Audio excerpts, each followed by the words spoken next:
Hi friends, ఎలా ఉన్నారు? ఇవాళ రెసిపీ వచ్చి చేపల పులుసు అండి. ఉల్లిపాయ, పచ్చిమిర్చి, టమాటా, కరివేపాకు, అల్లం వెల్లుల్లి పేస్టు. ముందు బాండీ తీసుకోవాలండి. బాండీ తీసుకొని ఒక 2 స్పూన్స్ ఆయిల్ వేయాలండి. 2.5 వేసుకోవచ్చు.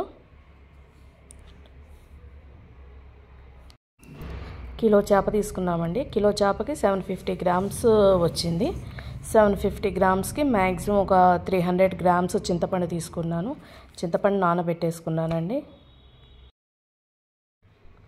బాగా హీట్ అయిందండి.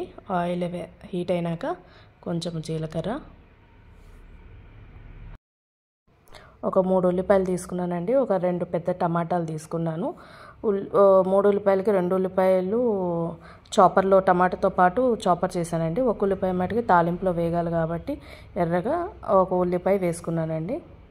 పచ్చిమిర్చి మనం పులుసులో ఉడికేటప్పుడు బాగుంటుంది కాబట్టి ఒక 5-6 పచ్చిమిర్చి తీసుకున్నానండి. కొంచెం ఒక నిమ్మకాయ అంతా అల్లం వెల్లుల్లి పేస్టు, జీలకర్ర కొంచెం ఎర్రగా వేగిందండి. దాంట్లోనే ఉల్లిపాయ, అవి చింతపండులో ఉడికితే పచ్చిమిర్చి బాగుంటాయండి. మా బాబుకి నాకు చాలా ఇష్టం అట్లా తినాలంటే. ఎప్పుడు చేసుకున్నా కంపల్సరీ ఒక 5-6 వేసుకుంటాము ఇద్దరము. తినేటప్పుడు బాగుంటుంది అన్నట్టు.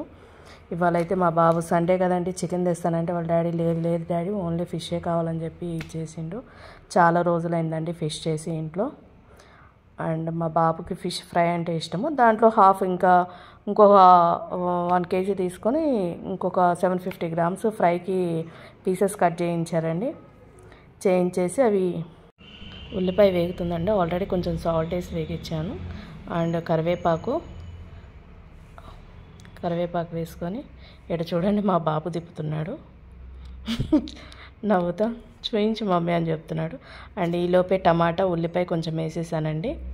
దాంట్లోనే కొంచెం ఎర్రగా వేగనిచ్చేసి ఉల్లిపాయ కొంచెం చాపర్ చేసింది మళ్ళీ గుజ్జుగా రావాలి కాబట్టి వేసి మళ్ళీ వేగనిచ్చానండి. దాంట్లోనే కొంచెం మళ్ళీ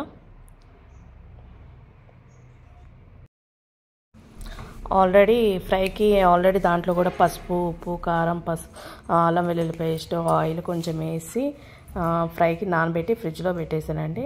అది సెకండ్ వీడియో వస్తుంది చూడండి, లాంగ్ వీడియో పెడతాను. కొంచెం పసుపు వేస్తానండి. పసుపు వేసి కొంచెం వేగనిచ్చేసి మళ్ళీ ఒక స్పూన్, అంటే ఆల్రెడీ మనం చేపల కూరలోనే పసుపు, ఉప్పు, కారం అన్నీ కలిపి పెడతాము. మళ్ళీ దీంట్లో టమాటా వేగేటప్పుడు కొంచెం పసుపు, ఉప్పు, కారం కొంచెం దీంట్లో పట్టేటట్టు మళ్ళీ కొంచెం దీంట్లో వేసుకుంటాను. అంటే దీంట్లో హాఫ్ వేస్తాను, చేపల వాటిల్లో కొంచెం హాఫ్ వేస్తాను. మొత్తం వేగనిచ్చేసి దీంట్లోనే చింతపండు పులుసు ఆల్రెడీ తీసి పెట్టానండి. చింతపండు పులుసు పోసుకుంటాము. అది లాస్ట్కి కొంచెం పొలుకులు ఉంటుందండి. చింతపండులో పెంకులు ఉంటాయి కదా, అవి తీసేస్తాను. యాక్చువల్లీ తీసేసి అది కొంచెం మరగనిచ్చేసి మూత పెట్టేసి కొంచెం ఒక మరగాలండి. ఒక 2-3 నిమిషాలు మరగాలి. బాగా మరిగినాక ఫ్రై అనేది ఈవినింగ్ అండి, అది సెకండ్ వీడియో పెడతాను. ఇవాళ మటుకి ఈ పూట అయితే ఓన్లీ సండే స్పెషల్ చేపల పులుసు అండి. చూడండి చాలా బాగుంటుంది. మా అమ్మమ్మ చాలా బాగా చేస్తుందండి మా చిన్నప్పుడైతే. ఇక్కడ చూడండి ఎట్లా మరుగుతుందో. ఈ మరిగే టైంలోనే నేను మా బాబు బాగా తింటామండి. ఈ పచ్చిమిర్చి చింతపండు పులుసులో ఉడికినవి పచ్చిమిర్చి బాగా తింటాం ఇద్దరము. ఆల్రెడీ దీంట్లోనే ఉప్పు, పసుపు, అల్లం వెల్లుల్లి పేస్ట్ అన్నీ కొంచెం ఆల్రెడీ మనం ఆనియన్స్ వేయించేటప్పుడు వేస్తాము. అండ్ ఈ చేపల దాంట్లోనూ ఆల్రెడీ మిక్స్ చేసి నానబెడతాను. యాక్చువల్లీ ఈ మరిగేటప్పుడు ఈ చేపలు అనేవి దాంట్లో వేసేస్తానండి. దీంట్లోనే ధనియాల పొడి ఉంటుంది, జీలకర్ర మెంతుల పొడి ఉంటుంది, ఉప్పు, కారం, పసుపు, అల్లం వెల్లుల్లి పేస్ట్ అన్ని చేపల్లో ఆల్రెడీ పెట్టేసి ఒక గంట నానబెట్టేస్తానండి. ఈ చింతపండు ఉడికేటప్పుడు ఒక పొంగు రంగాల్ని ఆల్రెడీ ఈ చేపలు అనేవి దాంట్లో వేసేస్తాను. వేసి మరుగుతూ ఉంటుందండి, ఉడుకుతూ ఉంటుంది.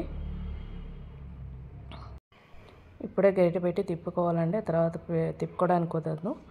మ్యాక్సిమం ఒక 15 నిమిషాలు 20 నిమిషాలు ఉడికిచ్చేసి చేప అనేది తొందరగా ఫాస్ట్గా ఉడుకుతుందండి.